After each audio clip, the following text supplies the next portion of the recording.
ಪ್ರಿಯರೇ, ದಿನದ ಬದುಕಿಗೊಂದು ಕ್ರಿಸ್ತನ ಈ ದನಿ ನಮ್ಮೆಲ್ಲರಿಗೂ ಪ್ರೇರಣೆ ಆಗಲಿ. ಪೂಜಾ ವಿಧಿಯ ಸಾಧಾರಣ ಕಾಲದ 6ನೇ ವಾರ, ಫೆಬ್ರವರಿ 16, 2026 ಸೋಮವಾರ. ಸಂತ ಮಾರ್ಕನು ಬರೆದ ಪವಿತ್ರ ಶುಭ ಸಂದೇಶದಿಂದ ವಾಚನ.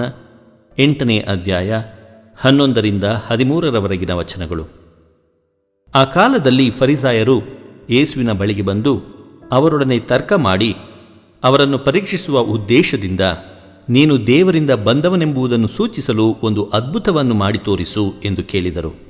ಇದನ್ನು ಕೇಳಿ ಯೇಸು ಮನಸ್ಸಿನಲ್ಲೇ ನೊಂದುಕೊಂಡು ನಿಟ್ಟುಸಿರಿಟ್ಟು, ಈ ಪೀಳಿಗೆ ಅದ್ಭುತವನ್ನು ಸಂಕೇತವಾಗಿ ಅಪೇಕ್ಷಿಸುವುದಕ್ಕೆ? ಇದಕ್ಕೆ ಅಂಥ ಯಾವ ಸಂಕೇತವನ್ನು ಕೊಡಲಾಗದು, ಇದು ಖಂಡಿತ ಎಂದರು. ಅನಂತರ ಯೇಸು ಅವರನ್ನು ಬಿಟ್ಟು ದೋಣಿಯನ್ನು ಹತ್ತಿ ಸರೋವರದ ಆಚೆದಳಕ್ಕೆ ಹೊರಟು ಹೋದರು. ಪ್ರಭುವಿನ ಶುಭ ಸಂದೇಶ. ಕ್ರಿಸ್ತರೇ ನಿಮಗೆ ಸ್ತುತಿ ಸಲ್ಲಲಿ. ಚಿಂತನೆ. ಅದ್ಭುತಗಳಿಂದ ವಿಶ್ವಾಸವಲ್ಲ, ವಿಶ್ವಾಸದಿಂದ ಅದ್ಭುತ.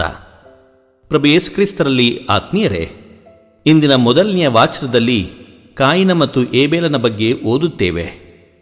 ಏಬೇಲನ ಕಾಣಿಕೆಯನ್ನು ದೇವರು ಸ್ವೀಕರಿಸಿದರು. ಕಾರಣ, ಆತ ಉತ್ತಮವಾದ ಕಾಣಿಕೆಯನ್ನು ಶುದ್ಧ ಮನಸ್ಸಿನಿಂದ ಅರ್ಪಿಸಿದ. ಕಾಯಿನನ ಕಾಣಿಕೆಯನ್ನು ದೇವರು ಮೆಚ್ಚಲಿಲ್ಲ. ಹಾಗಾಗಿ ಕಾಯಿನ ತನ್ನ ಸ್ವಂತ ತಮ್ಮನ ಮೇಲೆ ಕೋಪಗೊಂಡ. ಕೋಪದಿಂದ ತನ್ನ ಸ್ವಂತ ತಮ್ಮನನ್ನೇ ಕೊಲೆ ಮಾಡಿದ. ಕಾಯಿನನಂತೆ ಅನೇಕ ಬಾರಿ ನಾವು ಕೂಡ ಇತರರ ಮೇಲೆ ಕೋಪಗೊಳ್ಳುತ್ತೇವೆ ಅಲ್ಲವೇ?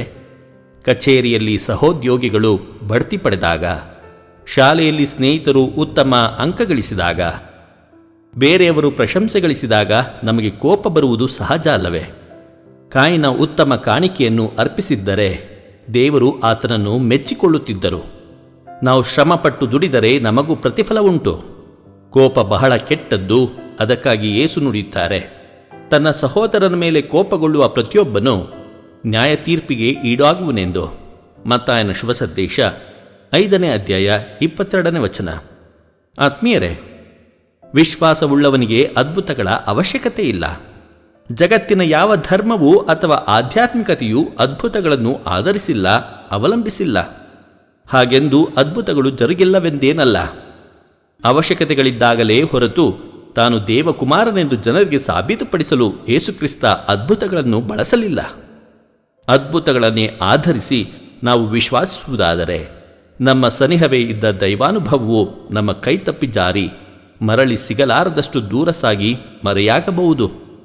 ಇಂದಿನ ಶುಭ ಸಂದೇಶದಲ್ಲಿ ತಾನು ದೇವರಿಂದ ಬಂದವನೆಂಬುದನ್ನು ಶ್ರುತಪಡಿಸಲು ಫರಿಸಾಯರು ಯೇಸುವನ್ನು ಸೂಚಕ ಕಾರ್ಯಗಳನ್ನು ಮಾಡಿ ತೋರಿಸಲು ಕೇಳುತ್ತಾರೆ. ಹಿನ್ನೆಲೆಯಿಂದ ಫರಿಸಾಯರು ಧರ್ಮಶಾಸ್ತ್ರವನ್ನು ಬಲ್ಲವರಾಗಿದ್ದು ಧಾರ್ಮಿಕ ಪಂಗಡದವರಾಗಿದ್ದರಿಂದ ಯೇಸುವನ್ನು ಅರಿಯಲು ಅವರಿಗೆ ಅದ್ಭುತಗಳ ಅಗತ್ಯವಿರಲಿಲ್ಲ.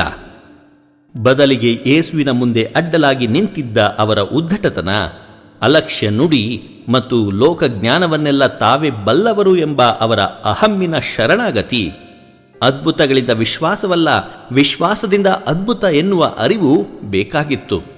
ಈ ಅರಿವು ನಮ್ಮಲ್ಲಿಯೂ ಇಲ್ಲವಾದರೆ ವಿಶ್ವಾಸ ಭಕ್ತಿಯನ್ನು ಒಂದು ವ್ಯಾಪಾರವಾಗಿ ನೋಡುತ್ತೇವೆ. ಸತ್ಯವನ್ನರಿಯಲು ಸಾಕ್ಷಿಗಳೇ ಅಂತಿಮವಲ್ಲ, ಅದ್ಭುತಗಳನ್ನು ನೋಡಿಯೂ ನಂಬದವರಿದ್ದಾರೆ. ಕ್ರಿಸ್ತನ ಹಿಂಬಾಲಕರಾಗ ಬಯಸಿದರೆ ಕೋರಿಕೆ ಬೇಡಿಕೆಗಳನ್ನೊಡ್ಡಿ ಸಂಕಷ್ಟ ನಿವಾರಣೆಗಾಗಿ ಹರಕೆ ತೀರಿಸುವ ಚೌಕಾಸಿ ಭಕ್ತರಾಗದೆ, ಕಷ್ಟವೋ ನಷ್ಟವೋ ದೈವತ್ವದ ಅಸ್ತಿತ್ವದಲ್ಲಿ ವಿಚಲಿತವಾಗದ ವಿಶ್ವಾಸವನ್ನು ಜೊತೆಗಿಟ್ಟುಕೊಂಡು ಬಾಳುವ ಜೀವಿಗಳಾಗಿ ಬದುಕೋಣ. ದೇವರು ನಮ್ಮೆಲ್ಲರನ್ನು ಆಶೀರ್ವದಿಸಲಿ. ಇದು ದನಿ ಮಾಧ್ಯಮ ಮನೆಯ ಕೊಡುಗೆ.